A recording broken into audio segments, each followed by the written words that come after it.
성도님이 또 눈물로 찬양했던 그런 시인데요. 우리 성도들과 함께 나눴으면 좋겠다 해서 올렸습니다. 자, 오늘은 우리가 로마서 12장 9절 이하를 통해서 선으로 악을 이기라는 말씀의 메시지를 전하고자 합니다. 세상도 보면 그 진리에 의한 선이 아니더라도 도덕적인 또는 윤리적인 선으로 악을 이기면 또 역사의 길이 남는 어떤 정신적인 승리를 가져오는 일이 있습니다.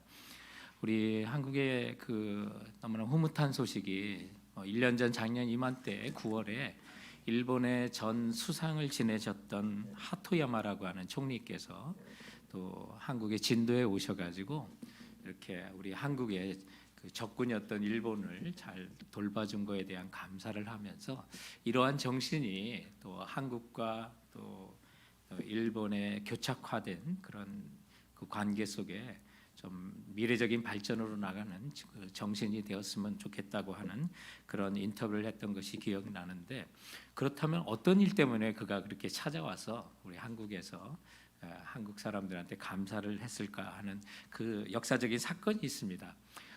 1592년 봄에 임진왜란이 일어났고요. 또 왜군은 불과 20일 만에 한양도성을 20일 만에 탈취를 했고, 전라도를 제한 한반도 전역을 일본이 이렇게 점령했던 때가 있었습니다. 그러나 이제 그 후에 의병들이 불길같이 일어났었고, 또 이순신 장군의 그 활약과 또 명나라의 지원을 통해서 이제 전쟁이 길어지다가 일본군이 철수를 하게 되고, 그러나 정유년이었던 1597년 1월에 다시 일본이 이제 한반도를 침략했던 때가 있습니다. 그것이 바로 정유재난이라고 하는 그런 난이 되게 됐는데, 우리가 이름 들어봤던 도요토미라고 하는 그런 일본의 그 절대 권력자가 14만 명이나 되는 병력을 이렇게 보내서 또 한반도를 유린하는 일이 있었는데, 그때 이제 6월 15일에 부산에 이 전령사를 급파해 가지고 아주 천인공노할 그런 명령을 전달하게 되는데, 그것은 다음과 같은 내용이었습니다. 조선인들의 코를 베어 보내라. 병사 한 명당 코 한 대씩을 바쳐야 생포하는 것을 허락한다라는 내용이었습니다. 그래서 많은 죽은 사람들의 코를 베가기 시작했는데, 이 업적을 자랑하기 위해서 죽은 사람의 코뿐만 아니라 산 사람의 코도 베었던 그런 기록이 있었고, 심지어 어린아이의 코까지도, 그리고 귀까지도 베어가서 이때 나왔던 끔찍한 우리나라의 속담이 바로 눈 감으면 코 베어 먹을 세상이라는 말이 바로 이때 등장하게 됩니다. 그리고 어린아이들에게까지도 위험한 행동을 할 때에 어른들이 경고를 하는 애비라고 하는 겁주는 소리도 바로 귀 이자에다가 코 비자를 합쳐서 이비라고 하는 말에서 나왔던 그런 이때 나왔던 말이라고 합니다. 이때 베어간 코의 숫자가 수만, 또는 그 명나라 군사의 코까지 하면 20만이 넘는다는 그런 주장도 하는데, 바로 이런 코와 귀의 일부를 모시고 영혼을 위로한답시고 일본에 가면 교토에 코 무덤을 만들어 놓고 그것에 이제 절을 하는 사람들이 가끔 찾아오기도 합니다. 이에 반대로 우리 한국의 진도군 고군면 내동마을에 해발 한 150m 되는 나직한 그런 산에 외덕산이라고 하는 산이 있는데, 이곳에는 일본의 수군들을 묻었던 그 무덤이 존재하고 있습니다. 외덕산은 조선이 왜구에게 덕을 베풀었다는 그런 뜻을 갖고 있는 산인데요. 이것은 1597년 명랑 대첩 때 당시 이순신 장군에게 크게 왜군들이 패하게 되는데, 이때 그 패한 그 물에 빠진 수군의 숫자가, 일본의 왜군의 숫자가 1만 4천 명적으로 그렇게 추정을 하고 있습니다. 이때 물에 빠져 죽은 일본 수군의 시체 수백 구를 이제 진도의 섬에 이렇게 마을에 떠내려오자 주민들은 시체는 적이 아니다라고 하면서 그 시신들을 걷어서 햇빛이 잘 들면서도 일본 쪽을 바라볼 수 있도록 이렇게 외덕산에 왜군을 묻어 주었던 것입니다. 그래서 철천지 원소가였지만 타국에서 죽은 왜군에 대한 진도 주민들의 이런 따뜻한 배려가 역사가 지나고 이런 정신적인 승리의 현장이 되어 일본 총리까지도 와서 감사하는 그런 현장이 되었던 것입니다. 이처럼 사회적으로도 선은 악을 이길 수가 있는 것을 보게 됩니다. 더군다나 진리 가운데 우리가 선으로 악을 이긴다면 영원한 하늘나라에서 하나님의 상급이 우리를 기다리고 있는 것입니다. 오늘은 저희들이 로마서 12장 1절 이하에 말씀하는 하나님의 모든 자비하심으로 펼쳐지는 우리 정말 일생을 하나님이 기뻐하시는 산제물로 영적인 제사를 지내면서 살아가는 그런 예배자들에게 이제 로마서 12장부터 16장까지 15장에 걸쳐서 우리가 이 땅을 예수 믿는 자라면 어떻게 하나님의 자비하심을 받은 자라면 살아야 되는지 그 말씀들이 이어가는 그 모습 속에 우리 그리스도인이라면 정말 악이 정말 도처에 도사리고 있는 이 세상에 선으로 그 악을 이기는 삶을 주님께서 우리에게 권고하시는데 그 내용들을 우리가 자세히 살펴보고자 하는 것입니다. 오늘 본문을 통해서 우리 하나님의 모든 자비하심 속에 권하는 주님의 선으로 악을 이기라 하신 그 말씀의 첫 번째 비결은 거짓 없는 사랑으로 악을 이기라고 말씀하고 있는 것입니다. 정말 예상치 못한 선을 합니다. 우리가 선을 베풀 수는 있는데 그 선이 여러분 거짓 없는 사랑 속에 나타나야 한다는 것입니다. 9절에 보면 사랑에는 거짓이 없나니 악을 미워하고 선에 속하라고 말합니다.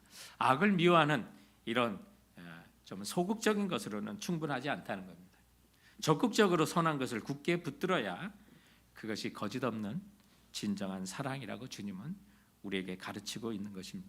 그렇다면 거짓 없는 악을 미워하고 선을 굳게 붙드는 그 사랑의 모습은 바로 그 위에 등장하는 10절 이하의 말씀이 되는 거죠.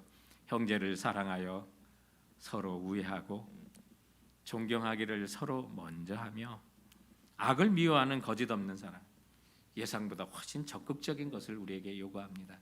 때로는 우리들이 사회에 봉사를 하고 많은 것을 사랑으로 보이지만 우리 그리스도인들이 조심해야 될 것, 그 가운데 거짓 있는 사랑이 있을 수 있다는 것입니다. 주님이 말씀하시는 거짓 없는 사랑, 하나님을 순종하는 마음으로 하나님 나라 법칙대로 온전히 사랑하는 것을 요구하시는 것입니다.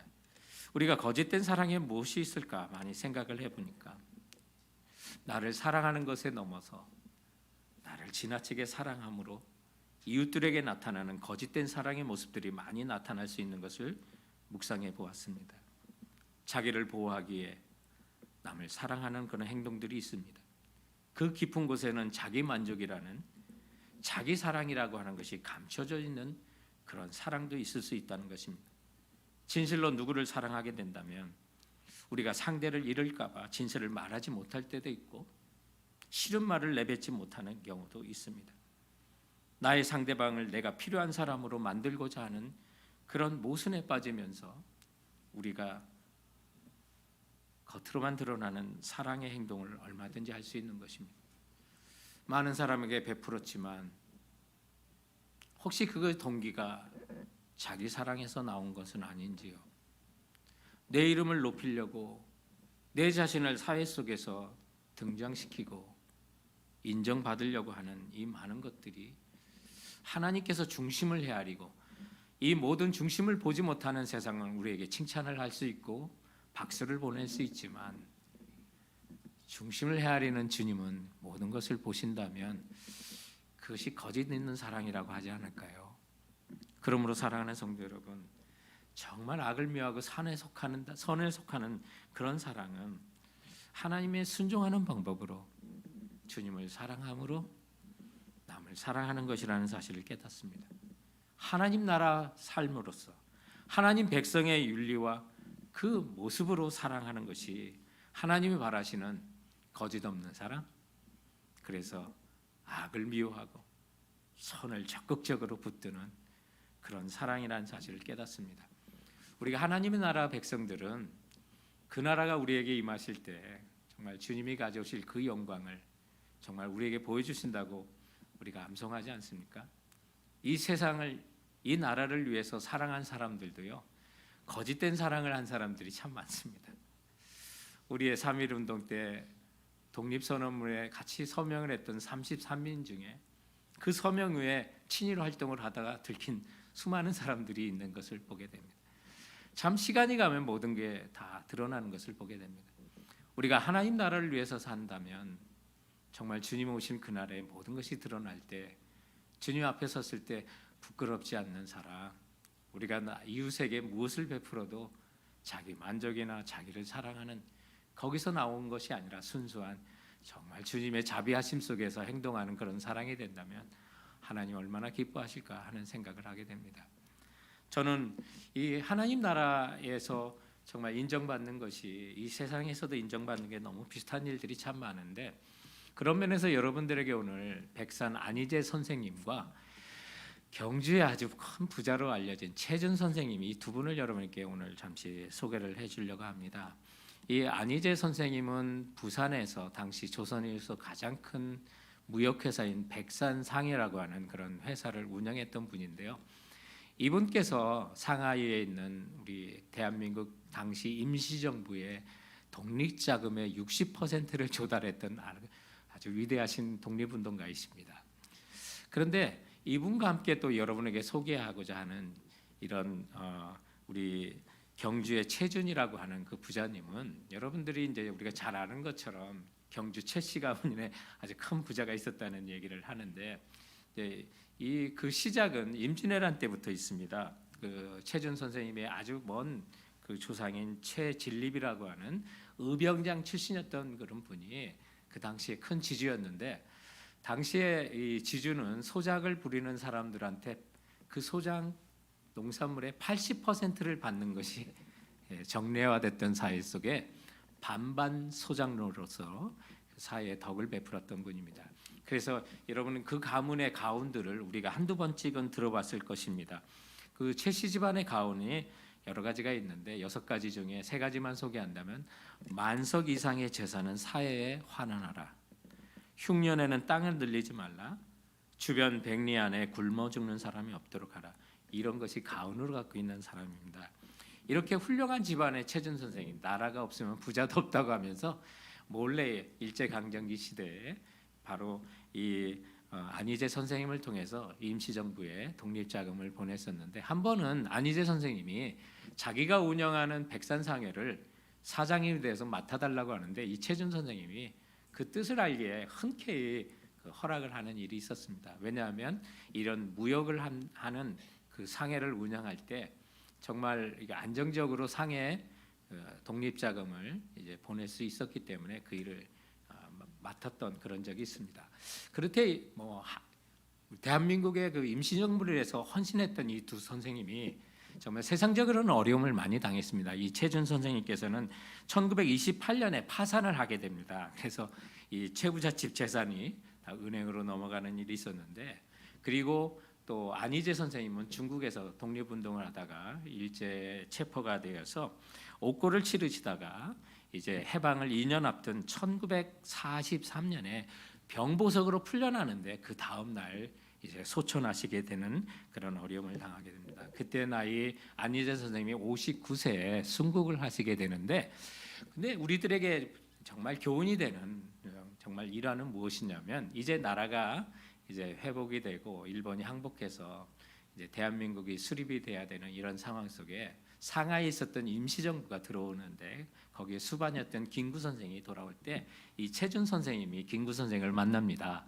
그런데 김구 선생님이 최준 선생님께 상하이 임시정부의 재정 장부를 그에게 보여줘요.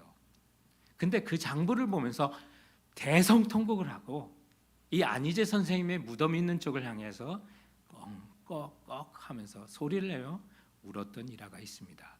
왜냐하면 여러분, 이 조선이라는 땅에서 상하이까지 독립자금을 보낸 게 얼마나 뭡니까? 그렇기 때문에 여비도 만만치 않게 드는 그런 어려운 길이었습니다. 최준 선생님은 자기가 독립자금을 보낼 때 내가 보내는 돈의 절반만이라도 임시정부에 들어가면 되겠다 생각으로, 너그러운 마음으로 그 돈을 보냈다는데, 이 김구 선생님이 가져왔던 그 재정장부에는 자기가 도내셔야 됐던 모든 금액이 정확하게 일치하게 한 푼도 떼이지 않고 임시정부에 전해졌기 때문에 그렇게 대성통곡을 하며 울었었다고 합니다. 그래서 마침 이렇게 안희재 선생님의 이게 정말로 나라를 사랑하는 아름다운 행적, 진심 어린 그 행적이 인정이 되어 이 대한민국 독립유권자를 일찍이 1962년도 건국훈장 독립장을 추서받게 되는 일이 있었습니다. 여러분, 세상에도 정말 신실한 나라를 사랑하는 것이 인정받는 이런 세상 속에 수많은 거짓 세상 정말 세상에 다 드러납니다. 하물며 거짓없는 사랑으로 하나님 나라 원칙과 법칙대로 살아간 하나님 백성이라면 주님 다시 오시는 그날에 영광 가운데 주님 우리 생명에 나타날 그날에 모든 것이 드러날 것입니다. 거짓없는 사랑으로 악을 미워하고 선에 속하며 신실하게 선으로 악을 이기고 나간다면 사랑하는 성도 여러분, 그날에 하나님의 칭찬을 받을 것을 기대하시고 신실하게 선으로 악을 이기시는 우리 성도들 되시길 주님의 이름으로 축원드립니다. 오늘 말씀을 통해서 또한 우리가 선으로 악을 이길 수 있는 두 번째 주님이 가르치시는 교훈이 있다면 그것은 형제 자매의 사랑으로 여러분 선으로 악을 이기십시오. 형제 자매를 사랑하는 선, 오늘 본문에 보면 11절에 다음과 같이 우리에게 말합니다. 부지런하여 게으르지 말고 열심을 품고 주를 섬기라고 말합니다. 여기 11절에 열심을 품고라고 하는 그 원어를 보면 퓨투마티라고 하는 그런 단어를 이렇게 쓰는데 여러분 한 번쯤 여러분 들어보셨을 것 같아요. 영이라는 거 푸투마라고 하는 그런 단어를 씁니다. 그래서 이 열심이라는 말이 영어로도 번역할 수 있는 말이에요. 그렇다면 오늘 이 번역을 사람들의 영어로도 번역할 수 있지만 오늘 이 본문에 있는 전체적인 앞과 주님의 모든 자비하심으로부터 시작해서 주님께 모든 것을 의탁하는 그 삶의 내용을 본다면 오늘 정말 우리가 주님을 섬길 때 그 품는 그 열심은 바로 거룩한 영이신 성령으로 열심을 품고 행하라고 받을 수 있는 그런 말이 보다 자연스러운 그런 번역이 될 것입니다. 그래서 한마디로 말하면 우리가 성령으로 뜨거워진 마음, 성령 충만함으로 주님을 섬기라고 오늘 이 본문을 우리가 해석할 수가 있는 것입니다. 그래서 정말 부지런히 게으르지 말고 성령 하나님이 주시는 우리의 그 열심과 뜨거운 마음으로 주님을 섬기는데 그 주님을 섬기는 모든 내용들이 또한 12절의 이하에 나오는 겁니다. 뭡니까? 소망 중에 즐거워하는 것, 환난 중에 참는 것, 기도에 항상 힘쓰는 것. 여러분 이게 주님을 섬기는 겁니다. 정말 내가 소망 중에 즐거워하는 것. 마음들이 볼 때는 모두가 절망이라고 생각하지만 내가 열심을 품고 성령이 주시는 생각을 갖다 보니까 그 모든 절망적인 환경 속에서도 소망 중에 즐거워할 수 있는 거, 그게 바로 열심을 품는 거고 성령으로 주님을 섬긴다는 사실 기억하십시오. 환난 중에 참는 것도 주님을 섬기는 겁니다. 기도에 항상 힘쓰는 거, 그게 주님을 섬기는 겁니다. 그뿐만 아닙니다. 열심을 품고 성령이 충만하여 주님을 섬기는 데는 우리가 아는 적극적인 행동이 포함되어 있습니다. 13절에 보면 성도들의 쓸 것을 공급하고 손 대접하기를 힘쓰라고 말합니다. 본질적으로 이런 것이 주님을 섬기는 거예요. 무엇이 이것을 가능하게 합니까? 성령으로 뜨거워진 마음에서 나오는 겁니다. 그것이 자연스럽죠. 그것이 거짓 없는 사랑에서 나오는 거죠. 그런 일을 할 때, 그런 뜨거운 마음으로 성령의 충만함을 받을 때 우리가 이웃들과 할 수 있는 일이 무엇입니까? 바로 15절에 보면 즐거워하는 자와 함께 즐거워하고요, 우는 자들과 함께 우는 거고요. 16절에 보면 서로 마음을 같이하여 높은 데 마음을 두지 말고 도리어 낮은 데 처하며 스스로 지혜 있는 채 하지 말라. 주님이 높여주시면 그 높여주신 것으로 낮은 데 처한 사람들을 돌아보고, 정말 이런 것이 여러분 열심을 품는 겁니다. 성령의 주시는 마음으로 선으로 악을 이기는 겁니다. 그런데 이런 행동 하나하나를 보니까 사도행전 2장에 성령의 오심을 기다리며 마가 다락방에서 성령님을 맞이했던 그 성도들의 삶의 모습이 바로 이 모습이에요. 형제 자매들이 서로 자신의 재산을 자기 거라고 하지 않고 나누며 함께 살아가는 그 모습. 그래서 날마다 많은 사람들이, 그리스도인들이 칭찬을 받아 주님께서 날마다 구원받는 자를 더해 주셨던 그 초대교회의 뜨거웠던 그 모습, 그것이 오늘 로마서 12장에 그야말로 하나님의 모든 자비하심 속에 하나님이 기뻐하시는 거룩한 산 제물로 영적인 예배를 드리는 그 사람들의 모습, 그것이 바로 오늘 우리들에게 이런 모습으로 선으로 악을 이기는 겁니다. 오늘 주님께서 가르쳐 주는 겁니다. 사랑하는 성도 여러분, 이거는 우리가 선택할 수 있는 길입니다. 넓은 길이 아니라 좁은 길입니다. 그러나 로버트 프로스트라고 하는 시인의 시 중에 우리가 들어본 아주 유명한 가지 않는 길이라고 하는 걸 여러분 기억할 겁니다. 그 내용을 잠시 여러분에게 소개하면 노란 숲 속에 길이 둘로 갈라져 있었다. 안타깝게도 두 길을 한꺼번에 갈 수 없는 한 사람의 여행자이기에 오랫동안 서 있었다. 그리고 마침내 그는 한 길을 택했다. 어디선가 먼 훗날 나는 한숨 쉬며 이 이야기를 하고 있겠지. 숲속에 두 갈래 길이 있었다고. 그리고 나는 사람들이 덜 걸은 길을 택하였고 그로 인해 모든 것이 달라졌다고. 사랑하는 성도 여러분, 세상으로 가는 길은 넓은 길입니다. 오늘 우리가 성시로도 올려드린 것처럼 주님이 오라고 하시는 그 길은 정말 좁은 길입니다. 그러나 우리 성도들이 그 길을 갈 때 모든 것이 달라졌다고 우리는 마지막에 가서 고백할 수 있을 것입니다. 우리 인생에게는 가지 못한 길이 있고 가지 않은 길이 있습니다. 가지 못한 길은 운명이기에 어쩔 수 없기에 우리가 선택할 수 있는 것은 아니었기에 어찌할 수 없을 것입니다. 그러나 주님이 초대하시는 그 길, 가지 않은 길이 되어 정말 우리가 선택하지 못하고 후회한다면 얼마나 우리는 어리석은가요? 다시 한번 우리를 돌아봤으면 좋겠습니다. 자식은 선택할 수 없지만 사위는 고를 수 있다는 말이 있지 않습니까? 오늘 이번 한 주간 주님께서 주시는 예레미야 말씀에 보면 주님은 토기장이시고 유다 백성은 그 나라는 진흙입니다. 그리고 사람들은 진흙입니다. 토기장이신 주님께 우리가 뭐라고 할 수 없는 하나님의 주권이 따로 있습니다. 그러나 그 주권의 허락하에 우리가 선택할 수 있는 수많은 길이 있다는 사실 기억하십시오. 주님이 우리에게 오라고 하시는 길은 좁은 길일 것입니다. 그러나 우리가 부지런하여 게으르지 말고 열심을 품고 성령에 의하여 우리가 악을 미워하고 선을 속한다면 형제를 사랑하고 이웃이 기뻐하는 일에 같이 기뻐하고 슬퍼하는 일에 같이 슬퍼하는 바로 그런 사랑이 악을 이길 수 있는 선이 된다는 사실을 기억하는 우리 성도들 되시기 바랍니다. 오늘 말씀을 통해 우리에게 주시는 마지막 세 번째 교훈이 있다면 내 안에 사시는 예수의 사랑으로 악을 이기시기 바랍니다. 이것은 감정과 행동이 함께 가지 못하는 그런 좀 고통스러운 사랑이라고 생각해서 저는 이 부분을 내 안에 사시는 성령님, 우리의 주인 되신 예수님의 그 선한 힘으로, 그 능력으로, 주님의 사랑으로 세상 가운데 펼쳐야 될 악을 이기는 선, 그런 사랑이 바로 주님의 힘으로 이루어져야 되는구나 라는 사실을 깨닫습니다.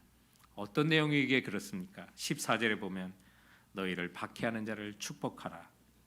축복하고 저주하지 말라. 감당하시겠습니까? 감당되겠습니까? 박해하는 자를 저주하지 않는 것까지는 어떻게 해보겠는데 축복까지 하라십니다. 참 해도 너무하신 것 같습니다. 주님, 그런 고백이 나올 만합니다. 17절 가면 아무에게도 악을 악으로 갚지 말고, 아니 악을 당하는데 악으로 갚지 말랍니다. 모든 사람 앞에 선한 일을 도모하라. 할 수 있거든 너희로서는 모든 사람과 더불어 화목하라고 말합니다. 악을 악으로 갚지 말라는 건 아까 싸우다 보면 우리가 악해질 수 있기 때문에 그렇습니다. 여러분 기억하세요. 마귀의 목표는 우리를 고통받게 하는 것이 아닙니다. 우리도 같이 악하게 대응해서 정말 내 속이 시원하다고 하지만 같이 악해지는 거 마귀 사탄이 원하는 겁니다. 그래서 주님은 악을 악으로 갚지 말라고 하십니다. 아니, 너희를 박해하는 자를 축복하라고 더 적극적으로 말합니다. 그래서 악에 지지 말고 선으로 악을 이기라고 하는 것. 이거 주님의 마음 주셔야만 가능합니다. 성령이 충만해야 가능한 것입니다. 감정과 행동이 같이 일치할 수 없을 때도 여러분 예수님께서 우리에게 본을 보여주신 게 있습니다. 예수님이 정말 항상 마음에 원하는 데만 하시는 것 같습니다만 단 한 번 우리 성경에 보면 마음이 원하지 않지만 하나님 뜻에 순종한 게 있습니다. 십자가를 지시는 길이었습니다. 이 잔이 내게서 물러가기를 원하셨습니다. 그러나 아버지 뜻이거든 내가 이 잔을 마시겠다고 하시고 십자가의 길을 가셨습니다. 주님도 마음이 원하지 않는데 의지적으로 하나님의 뜻을 따른 것입니다. 우리의 주인 되신 분이 그렇게 사셨습니다. 그러므로 우리가 주님을 더 많이 경험하고 알기 위해서는 주님처럼 살아야만 합니다.